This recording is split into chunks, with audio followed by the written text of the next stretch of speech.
CLP decision घेतले आणि नंतर पार्टीचो जो अध्यक्ष आसतलो आणि आमचो गोयचो जो इन्चार्ज आसतले ह्या बसून कॅन्डिडेट आमी 1-2 दिसां भितर तुमकां अनाउन्स करतले.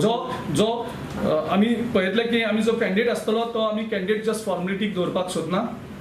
आमी जे बाकीचे जे पक्ष आसात तेंचे कडेनूय उलोवणी चालू आसा आनी तेंचे आनी आमचे एक सहमत जावन एक जो बरो कॅन्डिडेट जिखपाक शकता तो कॅन्डिडेट आमी दवरपाक सोदतात. आमी कन्सेन्सस करपाक सोदतात. फक्त BJP बगर BJP नासतना बाकी सगळ्यां कडेन आमी उलयतले आनी आमी कन्सेन्सस करतले जो सगळ्यांक मान्य आसा असो कॅन्डिडेट आमी दिवपाक सोदतात. तेणें सांगलें की आपल्याक 1 वर्सान आपूण पार्टी व्यवस्थीत करतलो आनी आपूण सोडटलो म्हणून. सो इलेक्शना पयलीं पार्टी तेणें 1 वर्स नंतर जे ब्लॉक सगळे रिकॉन्स्टिट्यूट करतले तेणें पार्टी हायकमांडाकूय सांगलेलें की आपूण आपल्याक रिलीव करप. सो तेन्ना पार्टीन सांगलें का तूं कंटिन्यू कर इलेक्शन जायसर. तेजे नंतर परत तेणें रिजायन जाल्लो तरी आसून पार्टीन सांगलें का तूं कंटिन्यू कर आनी इलेक्शन जातकच आमी तुका रिलीव करता. सो इलेक्शन नंतर तेणें परत वचून दिल्ली राहुल गांधीक वचून मेळून सांगलें की आपल्याक रिलीव करून.